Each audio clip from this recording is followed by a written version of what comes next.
Hello everyone, welcome back to study with focus PYQs। हमने previous video में oogenesis की process की थी। oogenesis की प्रोसेस अगर आपने अभी तक नहीं देखी है स्पर्मेटोजेनेसिस oogenesis, तो हमारी प्रीवियस वीडियो जाकर चेक कर सकते हैं।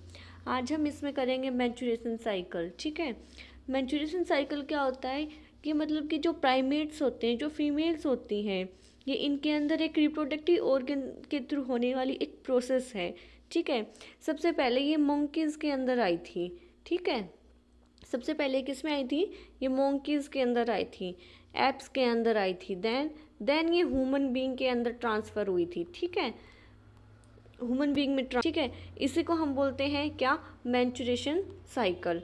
ठीक है, फिर हम बात करें मैच्योरेशन साइकिल होता है, इसका एक टाइम पीरियड होता है।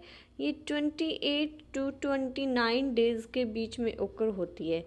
ठीक है, जिसको हम बोलते हैं मेंसेस। ठीक है, क्या ये 28 to 29 डेज़ के बीच में होती है, जिसको हम बोलते हैं मेंसेस। जब जब प्यूबर्टी आती है फीमेल्स के अंदर, तब मेंस्ट्रुएशन स्टार्ट होती है, उसको हम बोलते हैं मीनार्क। क्या? मीनार्क। क्या? जब प्यूबर्टी आती है, जब मेंस्ट्रुएशन स्टार्ट होती है, उसको हम बोलते हैं मीनार्क। जब जब मेंस्ट्रुएशन साइकिल होती है, उसके दौरान एक ओवम रिलीज होता है। कब? जब क्या होता है, जो मिडल मेंस्ट्रुएशन फेज होता है, तब क्या होता है? एक ओवम रिलीज होता है। ठीक है, ओके।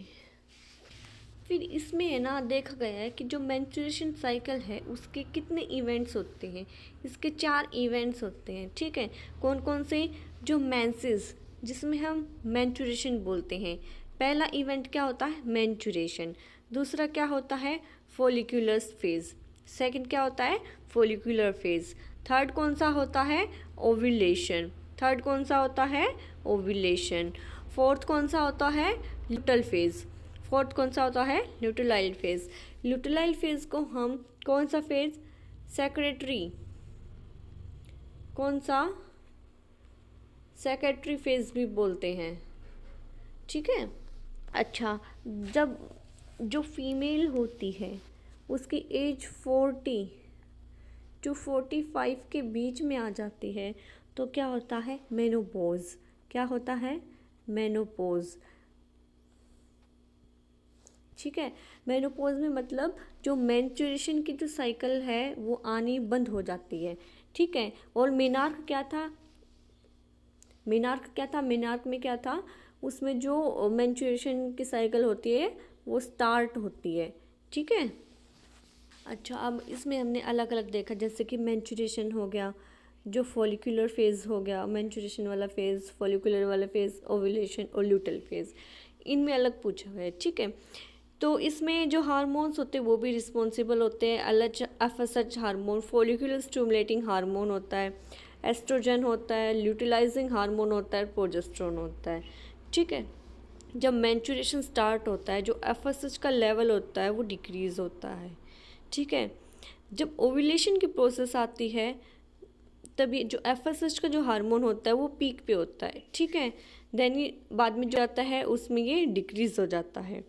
ऐसे जो एस्ट्रोजन होता है, जब मेंस्ट्रुएशन ओकर होता है, जो फॉलिकुलर फेज होता है, जब इसका जो हार्मोन का जो लेवल होता है वो कम होता है।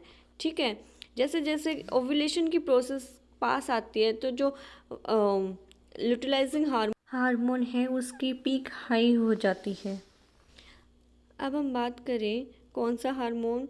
जो पिट्यूटरी ओवेरियन हार्मोन होता है, जो प्रोजेस्टेरोन हार्मोन है, उसकी बात करें हम। प्रोजेस्टेरोन हार्मोन होता है जब मेंस्ट्रुएशन होता है, जब फॉलिकुलर फेज होता है, ओव्यूलेशन होता है, उस टाइम पे जो ये हार्मोन का लेवल होता है वो कांस्टेंट होता है।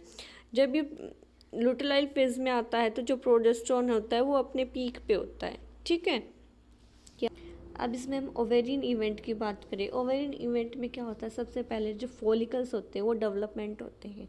क्या? जो फॉलिकल्स होंगे वो डेवलपमेंट होंगे, 10 oocytes बनेंगे, देन प्राइमरी फॉलिकल बनेगा, फिर सेकेंडरी फॉलिकल बनेगा, फिर सेकेंडरी फॉलिकल होगा वो टर्शियरी फॉलिकल बनाएगा, देन फिर मैच्योर फॉलिकल होगा। मैच्योर फॉलिकल होने के बाद क्या होगा? जो ओव्यूलेशन की प्रोसेस है वो हो जाएगी, ठीक है। इसके बाद में एफएसएच है, वो तो पिट्यूटरी के द्वारा रिलीज होता है। और जो ओवेरियन हार्मोन है वो एस्ट्रोजन प्रोजेस्टेरोन, ये 2 हार्मोन होते हैं, ठीक है। ये हमने थोड़ा सा जो मेंस्ट्रुएशन साइकिल है वो डिस्कस किया है। अगर आपको हमारा टॉपिक समझ में आया हो तो प्लीज़ लाइक शेयर सब्सक्राइब। मिलते हैं नेक्स्ट वीडियो में। Thanks for watching, bye, take care.